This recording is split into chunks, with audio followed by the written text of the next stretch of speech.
The dangers of lip balm if you play trumpet or a brass instrument. You probably can't even see this. This is a Chapstick brand. I don't know if you can see that there. So let me tell you my story. I was on where are we at now? Today is Saturday night.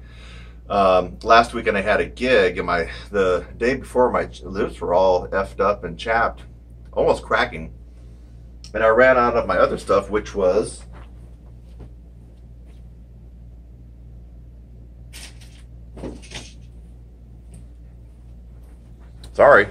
this guy. So this one I've used. I haven't had a problem. I got it at Walmart. It's called Lipsit, whatever. It's actually pretty good.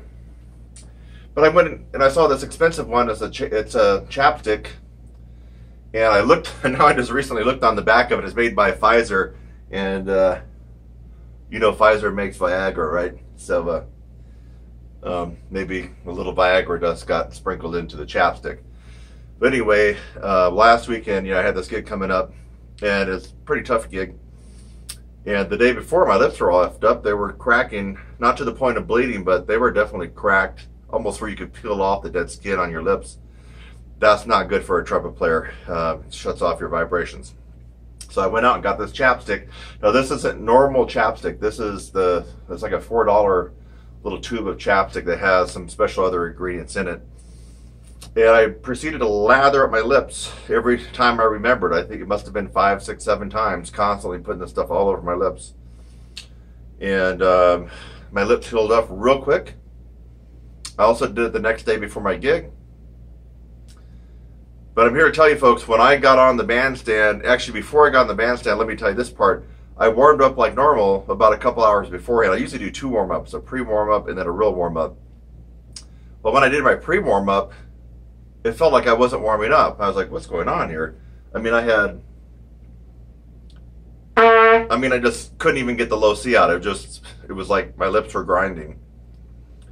Not from a lack of strength, it's just they weren't vibrating. I couldn't even do that. All this air, and it was just shaking. Like, what's going on here? So instead of spending 10 or 15 minutes on a pre-warm-up, I spent a good half an hour on a pre-warm-up, but I put the horn away. And as usual, I tend to warm up in my car on the way to most gigs that I do. And so I was warming up. I had about a 25-minute drive, and I warmed up probably at least half of that. And when I got there, I was like, holy crap, I don't feel like I'm warmed up at all. So I stayed out in my car and continued to warm up, and I have to tell you, I probably spent that day up to an hour's worth of warming up. And when I got to the sound check and stuff, my lips still felt cold, like they weren't warming up.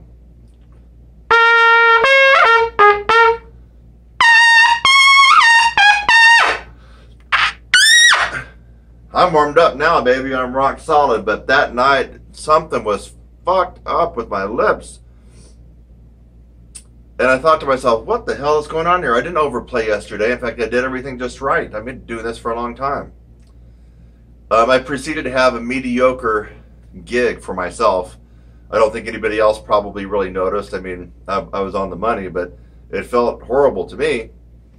And so I thought, wow, that's what is the nature of playing a brass instrument. You just never know if this guy's going to be your friend or enemy on any particular night, regardless of what you've done.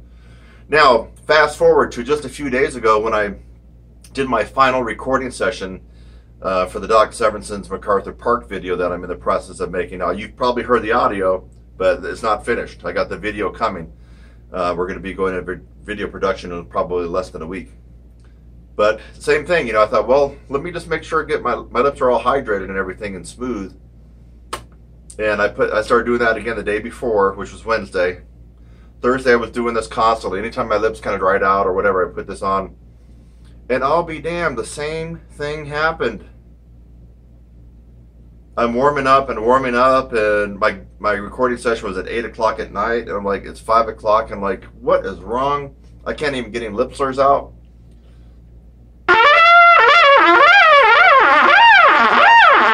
I couldn't do that at all. And I was like, this is crazy. I've purposely structured my routine to be on fire for my recording session. So I warmed up some more, warmed up in the car. I even stayed outside the recording studio and played another 15 minutes before I walked in. And folks, I got to tell you, I still didn't feel warmed up. And I thought, what the hell is going on here? And then it hit me like a ton of bricks when I was in the middle of the recording session. The only thing that I did differently, out of normal, where when I did it, it caused me to screw up. I mean, really screwed up my chops, was this guy. This guy. So I'm here to tell you to be careful. Lip balm that has these extra chemicals in it, like Carmex. You know, Carmex has that kind of real cool, you'll feel it kind of cool on your lips. Blistex, Carmex. There might be a Neutrogena one out there.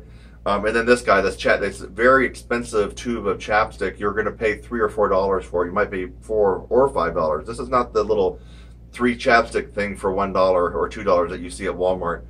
And so, anyway, I'm here to tell you, 99%, I believe this screwed me up. So there's some kind of chemical in there from Pfizer that might be all right for people that don't play an instrument, but what it did, it numbed up my lips. There you go. This somehow slightly numbed up my lips and caused me some problems. And it's just through the grace of God and maybe a little luck that I got through that recording session for the MacArthur Park. I think that I probably could have even got a better tone on it. Now, don't get me wrong. I'm very happy. In fact, in my opinion, it's the best I've ever played. But I think I could have even done a better job if I hadn't been screwing around with this stuff. So, learn a lesson from me. I mean, I really needed to hydrate my lips. They were cracking. You could almost peel a little of the skin off my lips. That's how bad it was. And I used this stuff. It healed the lips up, but it also desensitized my lips to where I couldn't feel the vibration. It didn't work out perfectly. Obviously, I'm not going to be using this. I'm going to be looking for another, maybe all-natural lip balm. Someone recommended Burt's Bees, so I'm going to be checking into that. But be careful before you go on a high-powered gig. Like I had 2 freaking high-powered gigs in the last week. You don't want to be messing around with this and have it really screw you up. So this is just a public service announcement from Kurt Thompson and TRUMPETSIZZLE.com that be careful who you trust when it comes to a lip balm. I'll catch you in the next one. I'm Kurt Thompson at TRUMPETSIZZLE.com, and here on YouTube, you're a brass instructor.